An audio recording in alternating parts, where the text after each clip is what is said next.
Dan i'tidal manakala ini berkenaan tu sujud. Kalau kita salat sambil duduk, sama ada duduk gini ke duduk melunjuk ke duduk sila ke, mesti ada beza di antara kecondongan rukuk dan kecondongan sujud.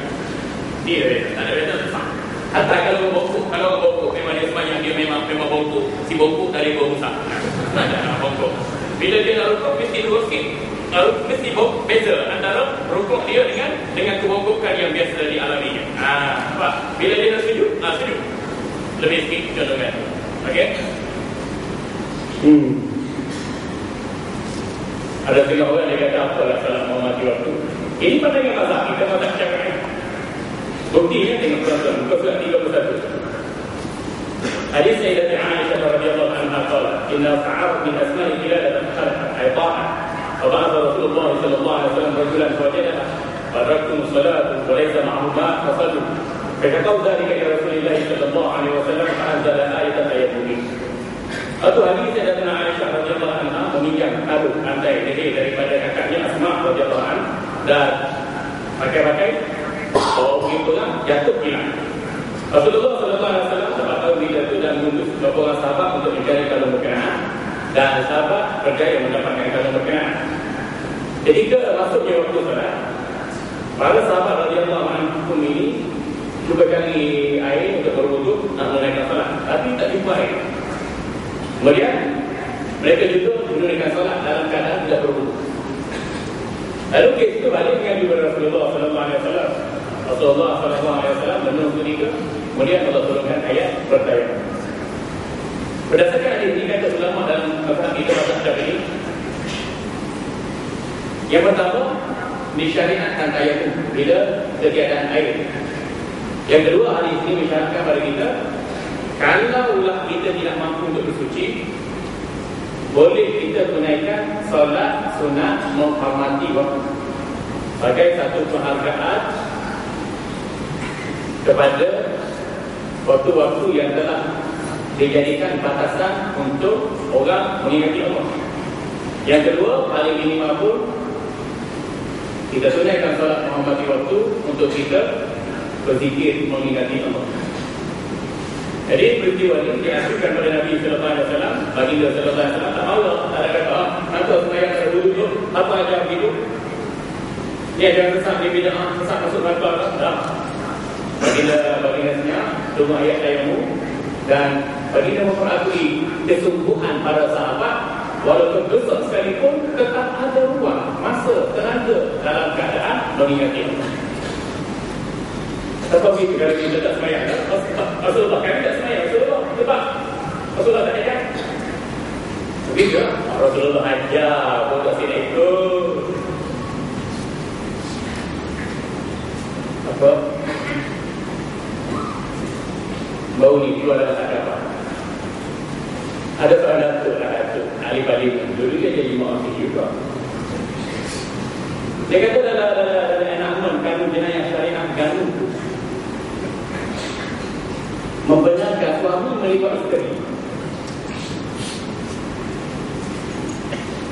Kita tanya dia balik, kata cuba betul teks, cuba kopi, cuba baca, cuba beri penjelasan. Mana enakman kanun jenayah syariah ganun yang membenarkan suami bayar pengundi liwat isteri? Tak ada. Ada tuan-tuan, dalam kitab mereka Ma'abat mereka Sabila mutadi ke i'anatul talibi ke mungkin mutaj ke minhajul talibi ke tidak majmuk ke dalam masa sekarang. Suami tak boleh liwat isteri haram. Kalau tak sengaja dah, kalau tak sengaja logik belajar tak sengaja tak sengaja.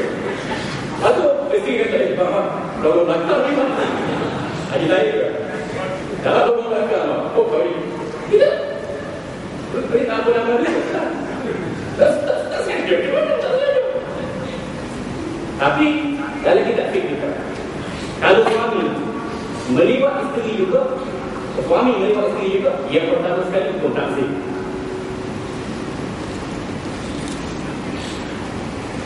Kali pertama, kali kedua, kali ketiga, suami juga dikenakan hukuman hulu. Dikenakan hukuman hulu, termasuklah hukum hulu bagi orang yang tak kahwin lagi antara guna dan dara. Kalau dia melibat, juga kata ulama kena hukum hulu. Tapi bagi orang yang dah berkahwin dah, dia kena juga sebab 100 kali sebatan. Termasuk suami yang melibat isteri kena sebab 100 kali sebatan. Ada juga dalam mazhab kita kata suami yang melibat isteri juga kena buang daerah. Sebab 100 kali sebatan, buang daerah. Benda ini dibincang dalam bab wudu. Kalau ada yang kanun jenayah syariah Kelantan atau pengganu membenarkan suami melibat isteri, tak masalah, tak masalah. Kalau ada tuan, kalau ada kebincangan sekalipun tegur dengan molek, tegur dengan baik, itu teguran kamu tu macam-macam kamu mau promo untuk itu bukan kerja.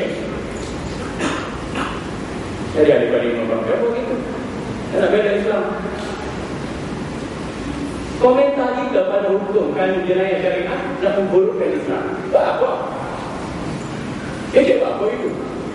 Kalau kita Islam nak komen itu, bagi pandangan konstruktif, pandangan pembina, cari penyelesaian. Ini kita orang Islam komen dulu, menghancurkan hukum, nak halal hukum, supaya orang ambil dari hukum ni ganas, jahatnya, bengihnya, brutalnya. La ilaha illallah. Ini ada hukum. Orang nak bayang dia, dia nak dapat lah kita. Lupa dia apa. Yang mudah itu.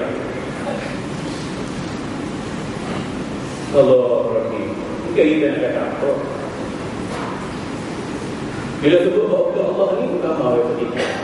Bila sebut ajaran Rasulullah SAW bukan mahu ketika. Tapi sebut benda lain apa? Allah Rabbi la ilaha illallah. Kita juga masalah Mekah. Bila mufti tengok sebut lebih 250,000 Melayu Islam Mekah. Mufti boleh baru ni dia kata ada 250,000 mana ada ke? Jika 250,000 Mekah. Gua tanya jawab agama, jawab mufti, jawab apa, mana ada 250,000? Bro, hak Mekah ni bukan masalah 10,000, 100,000. Tahu tak? Ada kes Mekah. Mufti jawab agama, kau panggil agama, kau raja Melayu, kau sidang duduk semeja cari penyelesaian, bro. Bukan mempertikaikan angka, bukan mempertikaikan fakta, bukan mempertikaikan kes, bukan isin. Aisyah Bukhari murtad, isin-isinnya. Dia Raja murtad, isin-isinnya. Buat himpunan dekat Shah Alam, isin-isinnya. Sebab ni bagi pilihan raya, habis cover semua. Habis. Lepas tu tak pula bisik-bisik-bisiknya. Lepas tu tak pula bisik-bisik-bisiknya. Bagus sekali lah Mufti kata kita perlukan kata mereka.